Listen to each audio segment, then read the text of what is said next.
Hare Krishna everyone, and once more I welcome you all to the fourth Sunday and the third Gita lesson. I'm not making it full screen because something doesn't work when I do so. Let me check if I can record the Zoom meeting itself if possible. I'll just check it once. Okay, I'll do that next time maybe.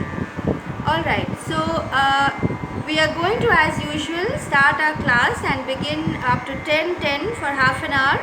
We will have a class with the Gita verses and stories, and then after that we'll have chanting and verse practice and doubt clearing, and any questions that you have you can ask. Okay, so let's begin with a prayer to the Guru. Om Ajnana Timrantasya Jnananjana Shalakaya Chakshurunmilitam Yena Tasmai Shri Gurave Namaha.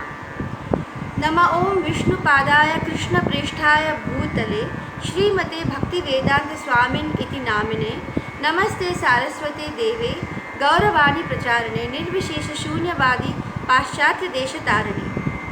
जय श्री कृष्ण चैतन्य प्रभु नित्यानंद श्री अद्वैत गदाधरा श्रीवासादि गौर भक्त वृंद. You can put your hands up with me and just chant with me.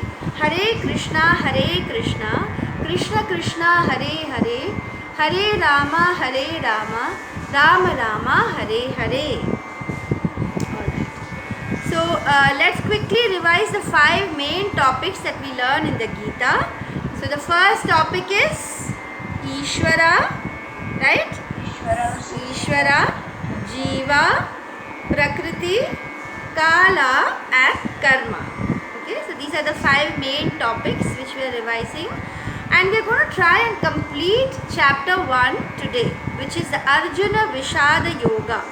And like Kritika was pointing out, or who said about that we came to know the emotions of Dhritarashtra, Duryodhana and Arjuna. So we come to know about their Prakriti or modes of nature. One of you said that you remember that. I think Arth Dikshit was also saying that. And we also looked at the signs of victory. How do we know that Arjuna's side is going to win?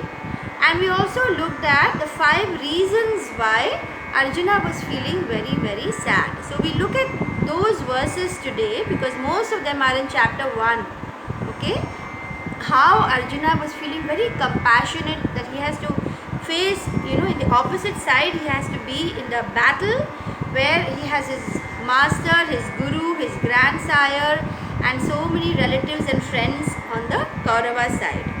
And he also doesn't want to fight. He's very sad because he feels there is going to be no enjoyment whether he wins or whether he loses. And he feels that it's going to be a big sin. He is not sure whether it is even right to fight this war, right?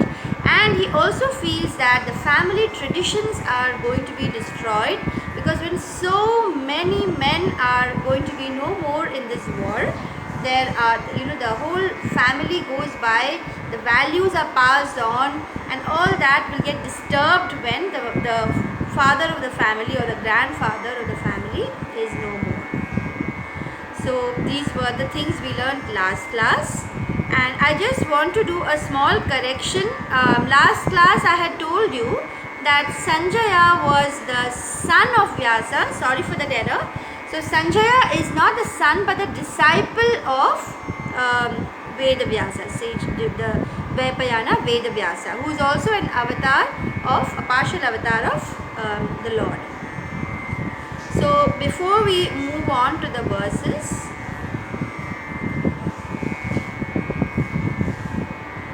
okay, these are the verses learned.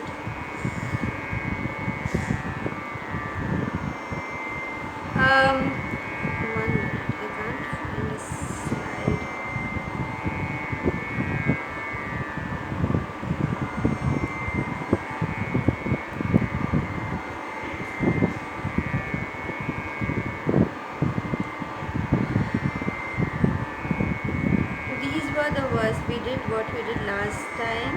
This time there has been some error. I think my slides were not saved. So sorry about that. So we'll just, before we go on to the verses that were learned, we'll just recite from, let's go to vedabase.com and let's look at the verses from, we're going to start from verse 1.28. We have done so vedabase.io is a library of all these books which were written by Prabhupada, and like I told you, I'm following his books very closely to teach you. I wouldn't want to go myself exploring them, and we have finished the verses up to text number, last class up to text number 26, if you remember, right? We finished till verse number 27. So today let's go and let's understand verse number 28. So let's just go by the summary. Can you see the screen? Which screen can you see? Are you seeing the slides? Or are you seeing the database page? Which page are you seeing? Web PPT slides. Okay. So I'll just... for Arjuna's lamentation. We were seeing 8. Okay. Thank you so much. So we'll just go through the verses first. So we have in verse 28, Arjuna is saying, "My dear Krishna, seeing my friends and relatives present before me in such a fighting spirit, I feel the limbs of my body are quivering and my mouth is drying up." So, and then in verse 29 he says that my whole body is trembling and my hair is standing on end. My bow Gandiva is slipping from my hand and my skin is burning. Now all these are signs of extreme anxiety and stress, right? And so in today's world also we face the situation where we go through all these physical symptoms which show stress.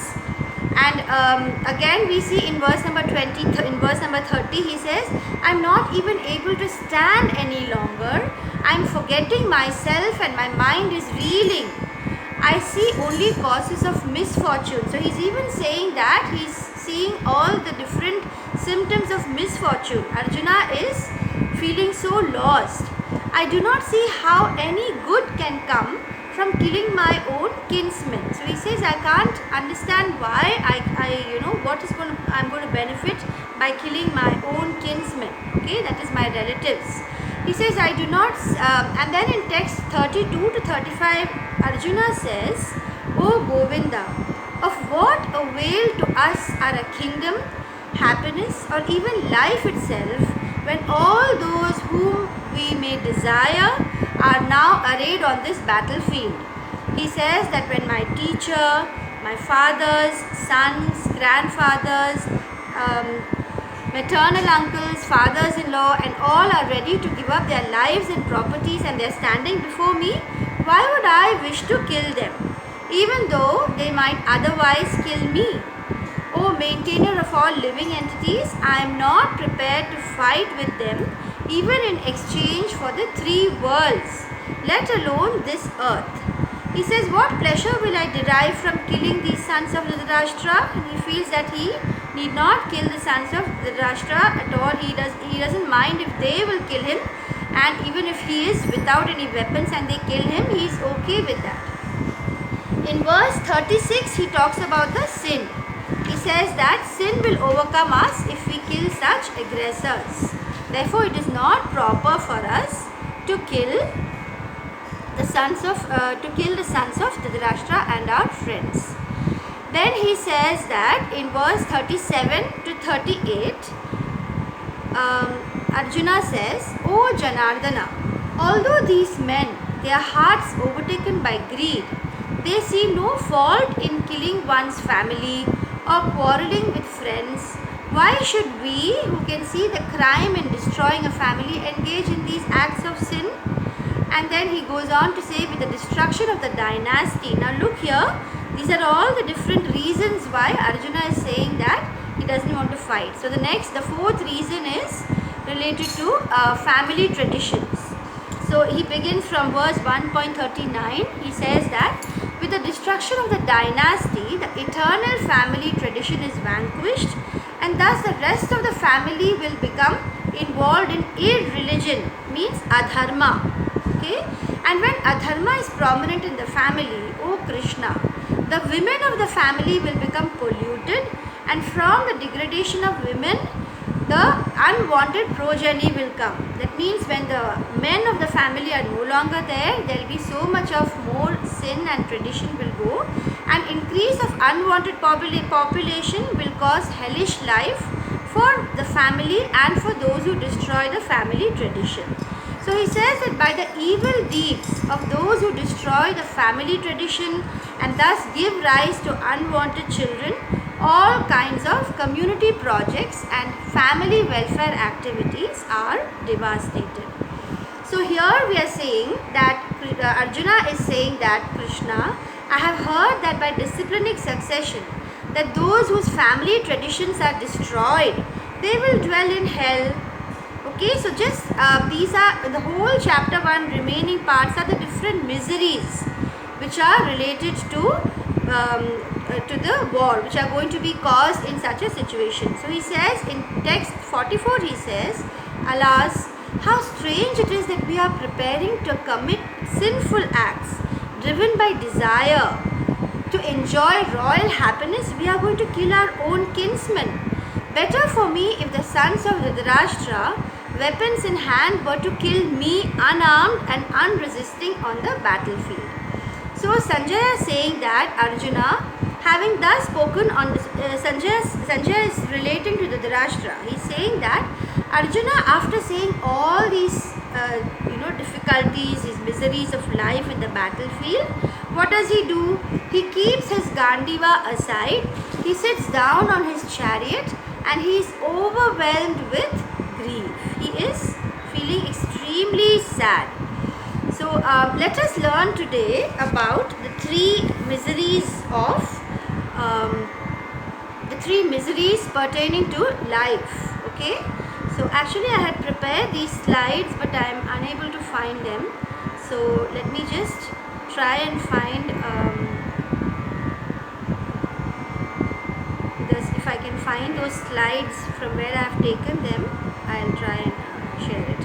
So I want you to learn these three names which are related to the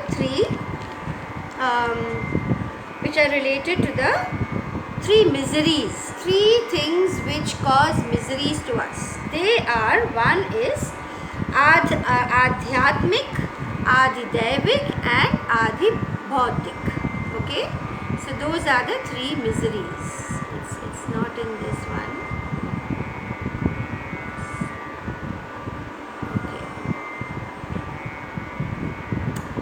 So Adhiatmik means there are three miseries, right? The first one is Adhiatmik, the second one is Adhidaivik, and the third one is Adhibhautik.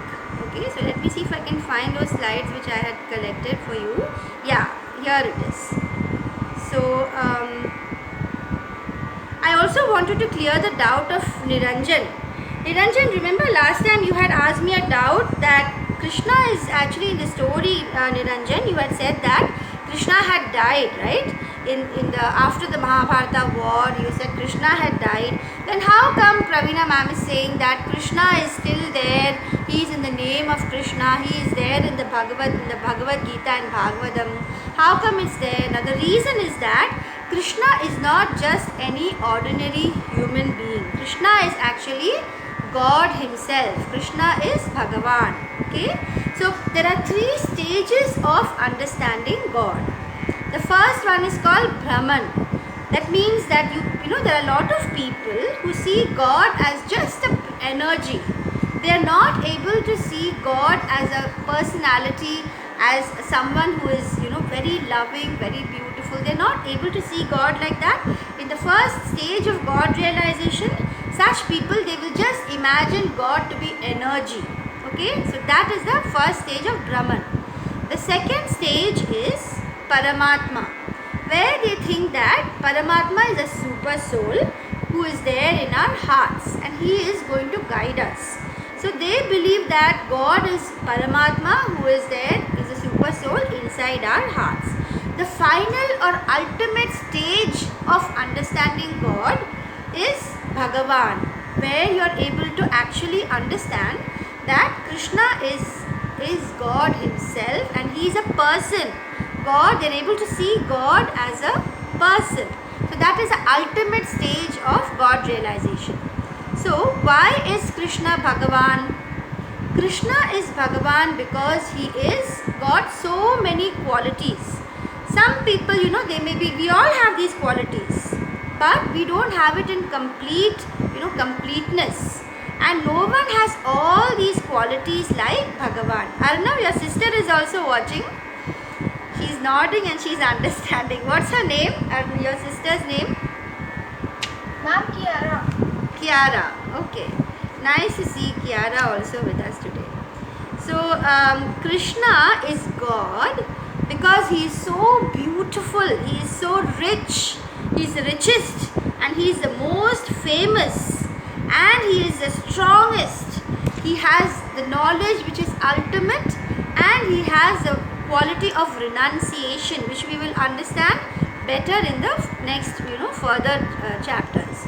So we are going to understand, these will come in the next chapter actually. How is it that we know that Krishna is actually my slides have all gone astray, so I'm not able to follow my class today, so sorry about it.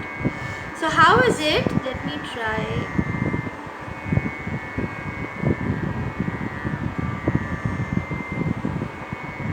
Right, so after understanding these three kinds of miseries, we are going to see, I want to discuss about how God is all powerful and beautiful and all that. There's a slide for that. Okay, so I'll just keep this slide on today because I lost my slide somewhere. It just didn't get saved.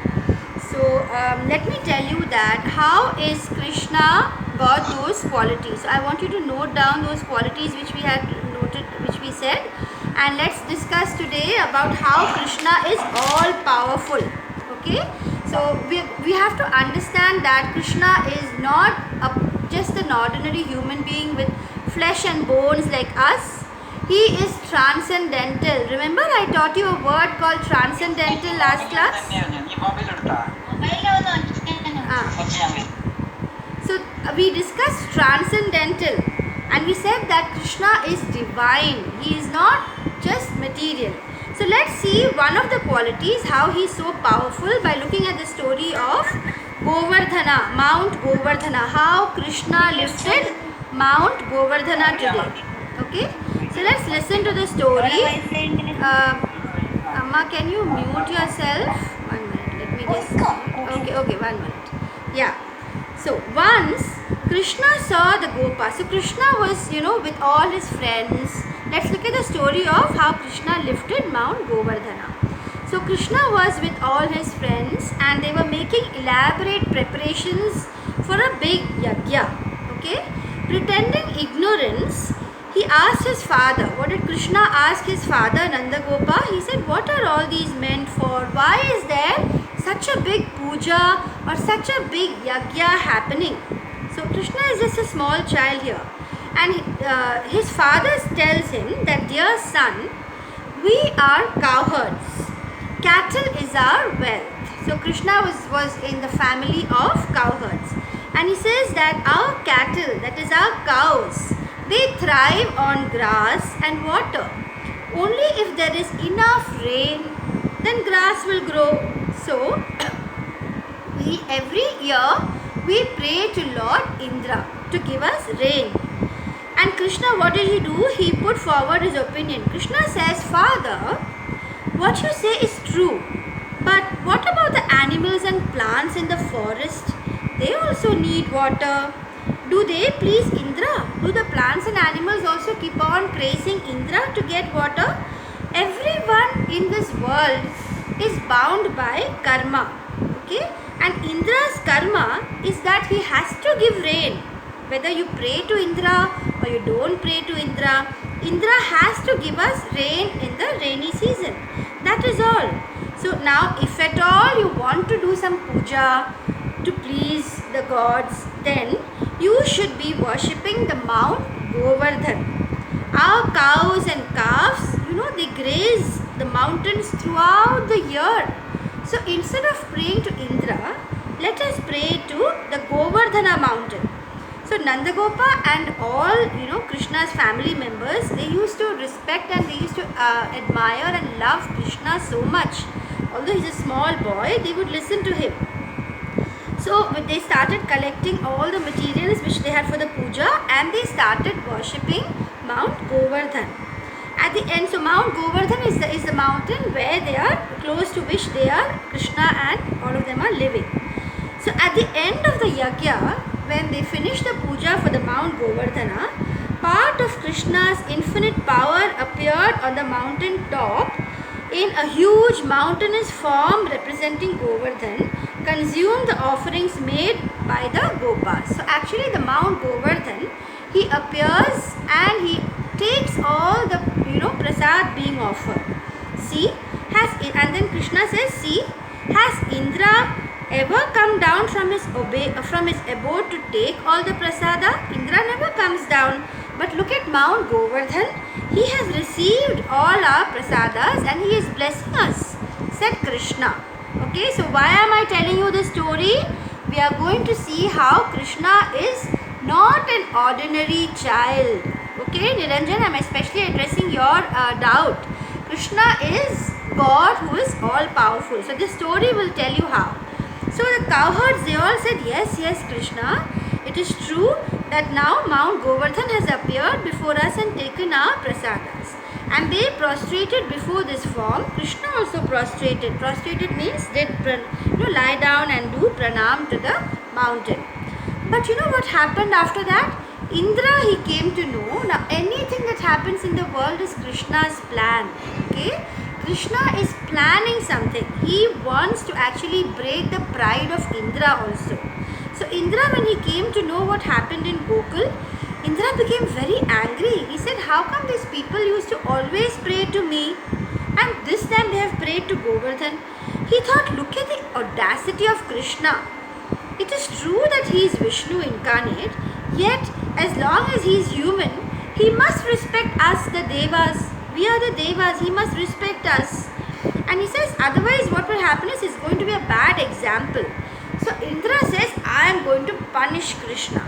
And then suddenly the sky became dark, lightning flashed at a high speed and thunder rumbled. Such a heavy rain, all of a sudden there was a downpour, there were hailstones and swirling winds. Everybody got really scared. The people and the cattle, they got terrified. They all ran to Krishna and they said, oh Krishna, please save us. Look, Lord Indra is now angry with us. Krishna said, do not worry. Just follow me.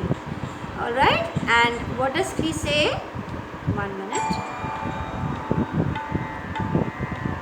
Okay. So, sorry, there are a lot of disturbances today. So Krishna says that don't worry about it and he's going to do something very unique. Okay, so let's see what he's going to do. Which is the slide that you all can see, children? Ma'am, the YouTube page. The YouTube page, is it? Okay. Alright. So I just want to keep the Krishna's picture for you to see instead of the YouTube page. Okay. Yeah. So the slides I prepared are not there. That's the reason why I'm having to share other things today.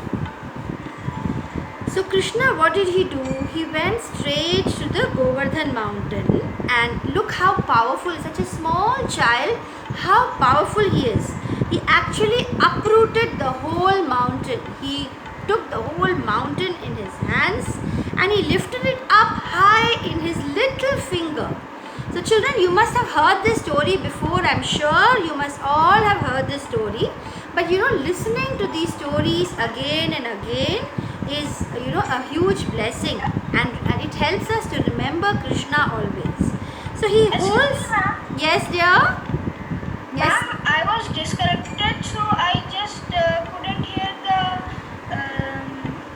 story of Govardhan. Okay. Mount Govardhan. Alright. So far we heard how Krishna tells everyone that no need to pray to Indra, because Indra is just doing his duty. Let's pray to Mount Govardhan, right? That you heard?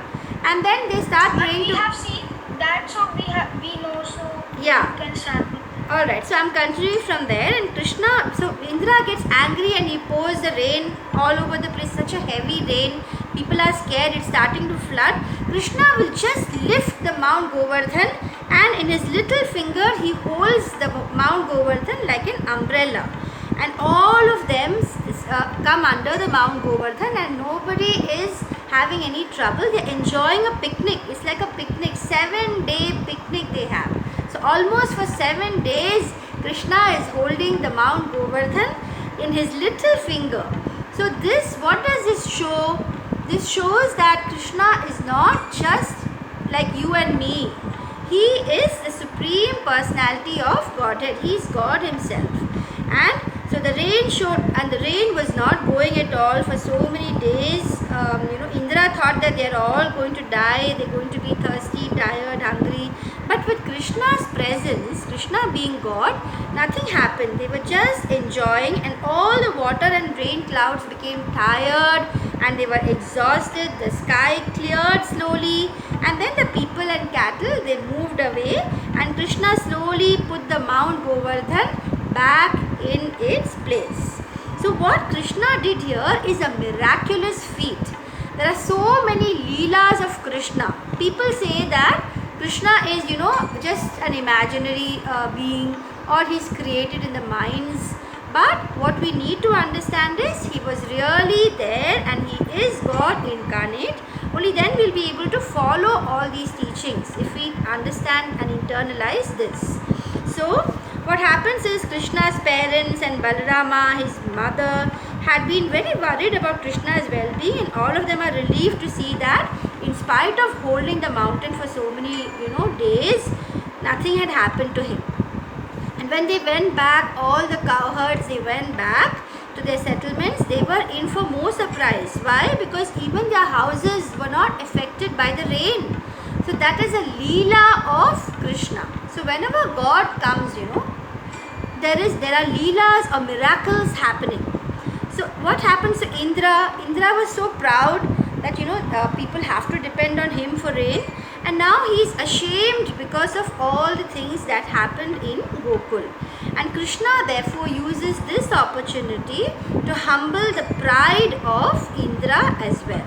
And Indra says, "Oh merciful Lord, I was so blind by my pride, I forgot that I was challenging the Lord of the universe." Right? So that is the difference between Krishna, who is the supreme personality of Godhead, and all the other gods who are also actually serving Krishna. Finally, Indra was happy to get Krishna's blessings, and he goes on his elephant Airavata. So today we had a detailed story. We have very less time left in today's class, and we didn't proceed much with the Gita, except I went ahead and told you all the verses which are showing the reasons why Arjuna is very disappointed, and I tried to show you how Krishna is all powerful, and we'll see the other points also in our next class. So for the remaining Zoom class, I would like you to rejoin again, and what we'll do is we will try practicing the verses today. Okay? Today we'll have only the story of Mount Govardhana, and I want you to remember how powerful Krishna is, and that he is not a person with material skin and bones. He is transcendental, means he is divine. And once you understand that, everything else will fall in place. You'll be able to understand everything else well. So I want you to rejoin the meeting. I'm stopping this meeting today. You rejoin, and today we will practice the verses and clarify any doubts that you have. Okay? So please rejoin. I'm stopping this meeting. Rejoin for the next session.